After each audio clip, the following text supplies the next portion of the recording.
నమస్తే అమ్మా. నమస్తే అమ్మా. అమ్మా, నరదిష్టి ఉమ్, నరదిష్టికి నల్లరాయి కూడా పగులుతుందని చెప్తూ ఉంటారు అవునమ్మా. కదమ్మా. ఉమ్. అసలు దిష్టి తగిలింది అని ఎలా గుర్తించాలమ్మా? మామూలుగా అయినట్టయితే చిన్నపిల్లల విషయంలో వాళ్ళు పిచ్చిగా ఏడుస్తూ ఉంటారు, పెంకిగా. పెంకిగా ఏడుస్తారు. కాస్త ఉప్పు తీసుకుని మా ఇంట్లో పెద్దవాళ్ళు చెప్తారు, ఉప్పు రాళ్ళు తీసేయి అంటారు. అవును. అంటే మెత్తన ఉప్పు కాదు, రాళ్ళ ఉప్పు అని అక్కడ ఆ, అర్థం కదా. అవును. ఆ ఉప్పురాయి తీసేయి అంటే వాళ్ళ చుట్టూతా ఇట్లా 3 సార్లు తిప్పి తీసి పడేసామంటే నీళ్ళల్లో పిల్లలు ఊరుకున్నారు, అయిపోయిందా, ఉమ్, దిష్టి పోయినట్టేనా. ఎవరో శాస్త్రీయంగా నిరూపించామా లేదా అన్నది పక్కకు పెడితే ఈ క్షణాన మనకి ఫలితం ఉన్నదా లేదా అంతే.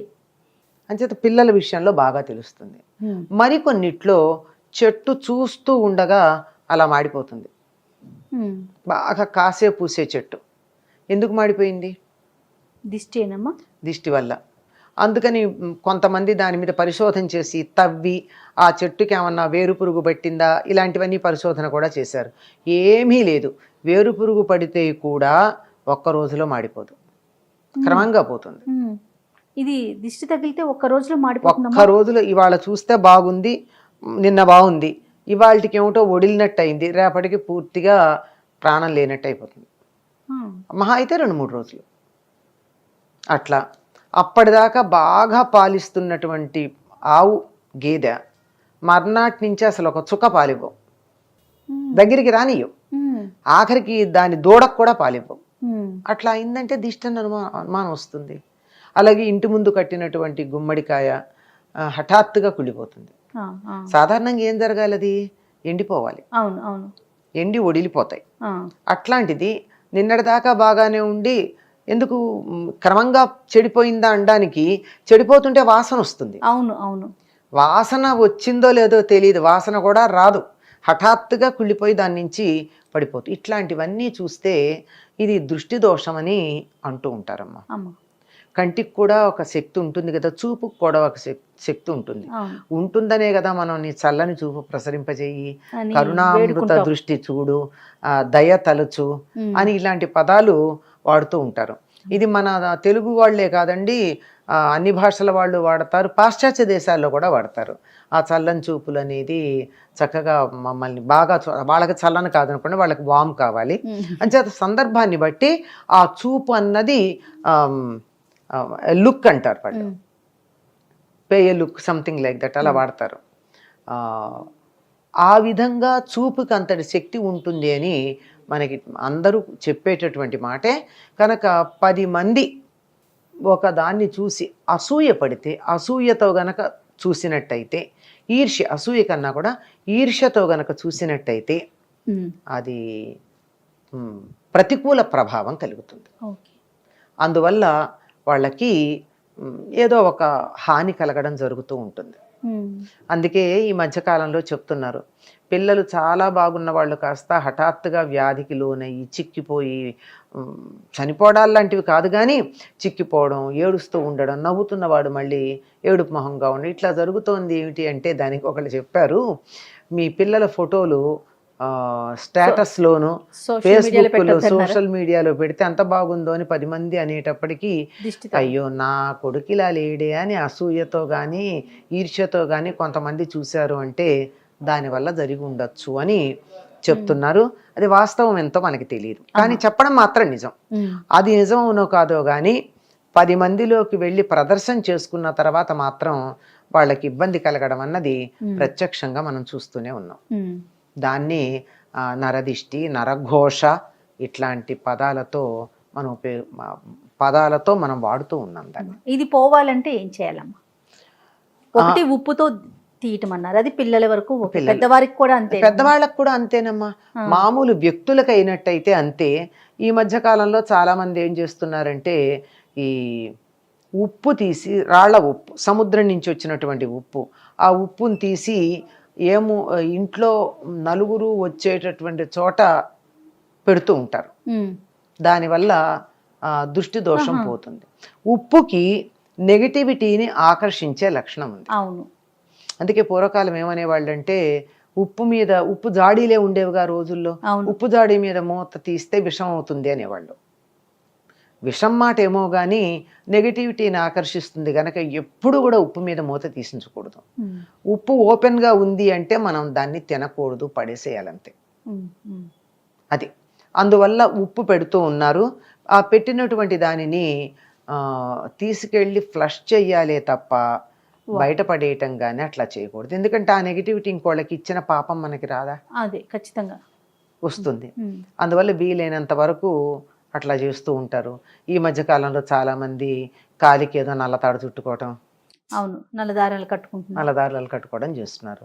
పూర్వం అయితే దిష్టి చుక్క పెట్టుకునేవారు, అది కూడా బ్యూటీ స్పాట్ అవడానికి. పూర్వకాలం సినిమాలు చూడండి, అందరికీ ఒక బ్యూటీ స్పాట్ ఉంటూ ఉండేది. అది పిల్లలకైతే పెద్ద అందంగా ఉన్న పిల్లలకి, చంటి పిల్లలకి పెద్ద నల్ల చుక్క ఒకటి పెట్టేవారు, బుగ్గన దిష్టి చుక్క. అంతెందుకండి, పెళ్లి కూతురికి పెళ్లి కొడుక్కి పెడతారు. ఎందుకని? అసలు ఆ సమయానికే ఆ పెళ్లి కూతురులోను పెళ్లి కొడుకులోను ఆ అలంకారానికి ఒక కళ వచ్చేస్తుందమ్మా, లక్ష్మీనారాయణ కళ. ఆ కళ వల్ల వాళ్ళ వంక ఆకర్షణగా చూశారనుకోండి అందరూ.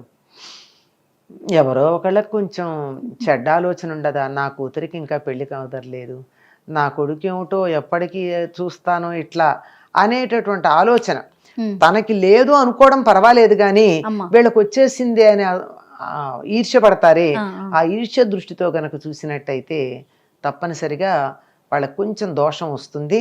అందుకని అది దానికి దోషం తగలకుండా ఉండడానికి, దోషం సోకకుండా ఉండడానికి చుక్కలు పెడుతూ ఉంటారు. ఇది వ్యక్తులకైతే.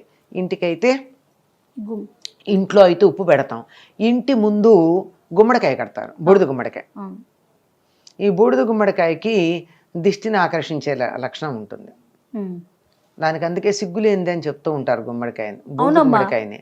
ఎందుకంటే మిగిలినటువంటి వాటిని మీరు ఎప్పుడన్నా మీరు గమనించారో లేదో, అంటే ఇళ్లల్లో మొక్కలు అవి ఉన్నవాళ్ళు ఇదిగో పింద ఉంది అని వేలుతో చూపించకూడదుట.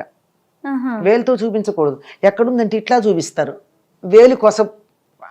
కానీ ఒక బూడిద గుమ్మడికాయని వేలుతో ఇట్లా చూపించిన వేల చూప కసుకందక వేలెత్తి చూపిస్తే కూడా అది ఏమాత్రం పాడవుదుట. అందుకని సిగ్గులేందంటారా? అంటే దానికి దోషం కూడా అంటదు. ఓకే, నెగిటివిటీని ఆకర్షించుకుని కూడా బాగానే ఉండగలదు. అందుకని కడతారు దిష్టికి. అలా కడితే దానికి ఏదో వెంటనే అది చాలా వరకు ఆకర్షిస్తుంది, ఎక్కువైనట్టయితే వెంటనే అది కుళ్ళిపోతుంది. అసలు అంత దాకా ఆలోచించక్కర్లేదమ్మా. దేన్నైనా చూసి ఎంతో బాగుంది అని ఏకాగ్ర దృష్టితో చూస్తే చూపుకో శక్తి ఉంటుంది కదా. అవును, ఆ శక్తి డైవర్షన్ ఉంటుంది ముందర. అక్కడ బూడిద గుమ్మడికాయ బుగ్గన చుక్క పెడితే అంతే. ఇంట్లో నెగిటివ్ వైబ్రేషన్స్ అయితే అది ఇంకా ఆకర్షణ కాదు. కానీ మీరు చిన్నపిల్లలు స్కూళ్ళల్లో ఆడుకుంటూ ఉంటారు, నీకు తలనొప్పి తెప్పిస్తాను చూడు అంటూ ఉంటారు, గమనించారా? అని వేలు ఇలా పెట్టి నా వేలు వంకే చూడనట్టే తిప్పుతారు. అంటే ఆ తన చూపును అలా కాన్సన్ట్రేట్ చేసేటప్పటికీ ఓ శక్తి ఉత్పన్నమైందా? అయిందా? అవునమ్మా. మరి అట్లాంటిది తీక్ష్ణంగా జయ చాలా బాగుంది, వాళ్ళ చంటి పిల్లలాగా ఉంది, 10 ఏళ్ల వయసు తగ్గినట్టుంది, ఎంత అందంగా ఉందో అని నేను ఇలా తీక్ష్ణంగా చూస్తే కంటి రెప్ప వేయకుండా నీకేదన్నా హాని కలిగే అవకాశం లేదంటారా? అందులో దురుద్దేశంతో ఉంటే ఉంటుందా, ఉండదా? అంతే. అంత సింపుల్ అమ్మా నరదిష్టి తగలడం అన్నది. తగులుతుంది, అందులో అనుమానం ఏం లేదు. అందువల్ల దాని నుంచి తప్పించుకోవడానికి మంచి మార్గాలు ఉన్నాయి. మొట్టమొదట మనకున్నటువంటి ఏదైతే మనకి విలువైందుందో దాన్ని 10 మందిలో ఆడంబరంగా ప్రదర్శించకుండా ఉండండి. అది పిల్లలు కావచ్చు, ఆస్తి కావచ్చు, తెలివితేటలు కావచ్చు. మా పిల్లలు చూడండి ఎంత బాగా పాడతారా, మా పిల్లాడు చూడండి ఎంత బాగా డాన్స్, ఇవన్నీ చూపించుకుంటే దిష్టి తగలదా? అదే కదా, తగులుతుంది కదా. ఆడంబరం పనికిరాదు. ఆడంబరం లేకుండా ఉన్నట్టయితే సగం దిష్టి తగలదమ్మా. తగిలిన తర్వాత పోవాలంటే ఇటువంటి మార్గాలు ఉన్నాయి. అమ్మ, ఎన్ని రోజులకు ఒకసారి ఉప్పు తీయొచ్చమ్మా పిల్లలకైతే? ఎన్ని రోజులకే ఉందమ్మా, ఎప్పుడన్నా వాళ్ళకి దిష్టి తగిలితే రోజు ఎందుకు తగులుతుంది? అంతే. రోజు తగలడానికి రోజు ఏమన్నా మీరు ఎగ్జిబిషన్కి తీసుకెళ్తున్నారా? వాళ్ళని ఎగ్జిబిట్ చేస్తున్నారా? అందరికీ లేదు కదా. ఎవరన్నా మనకి కొంచెం అందులో పర్టిక్యులర్గా కొంతమందినంటే వీళ్ళ దిష్టి చూపు అని చెప్పేస్తారండి. వాళ్ళు ఎవరింటికి వెడితే వాళ్ళంతే నాశనం. వాళ్ళు గట్టికి ఇది బాగుందని అన్నారంటే వాళ్ళు నాశనం అవుతారు. కొద్దిమంది, అందరూ కాదు సుమా. అట్లాంటి వాళ్ళకి ఎలాగో తెలుస్తుంది పాపం. అటువంటి వాళ్ళు వచ్చినా 10 మంది దగ్గరికి వెళ్ళినా పిల్లలకి దిష్టి తగిలింది అనేటటువంటి సందేహం మనకు వచ్చినా, ఉమ్. 10 మంది చూపు పడే ఒక కార్యక్రమంలో పాల్గొన్నా దిష్టి తీస్తారు. ఇది ఎర్ర నీళ్లతో తీస్తారు, ఉప్పుతో తీస్తారు, కొబ్బరికాయ మీద కర్పూరం పెట్టి తీస్తారు. ఇలా రకరకాల పద్ధతులు ఉన్నాయి. ఎండుమిర్చితో తీస్తారు. ఎండుమిరపకాయలతో తీస్తారు. ఓకే. గమ్మత్ ఏంటంటే ఎండుమిరపకాయలు తీసి భగభగా మండుతున్నటువంటి నిప్పుల్లో వేస్తే గొట్టు రాదు. అవును. మరి ఏమిటది రాకుండా ఎట్లా ఉంది? అవును. ఇవన్నీ నిదర్శనాలే. నూనె గుడ్డతో కూడా ఆ నూనె గుడ్డతో తీసి వెలిగిస్తారు. వెలిగిస్తే దాని నుంచి నీళ్ళ చుక్కలు వస్తాయి. అవును. అవును. నూనె చుక్కల బదులు నూనె గుడ్డతో తీసి వెలిగిస్తే నీళ్ల చుక్కలు టపటపా కింద పడతాయి. మరి అంటే దిష్టి ఉందని అర్థం. ఓకే. దృష్టి దోషం ఉందని. ఇన్ని రకాలుగా దృష్టి దోషాన్ని పోగొట్టేటటువంటి మార్గాలు మనకి పెద్దలు అందించారు. రైట్ అమ్మా. నమస్తే. నమస్తే.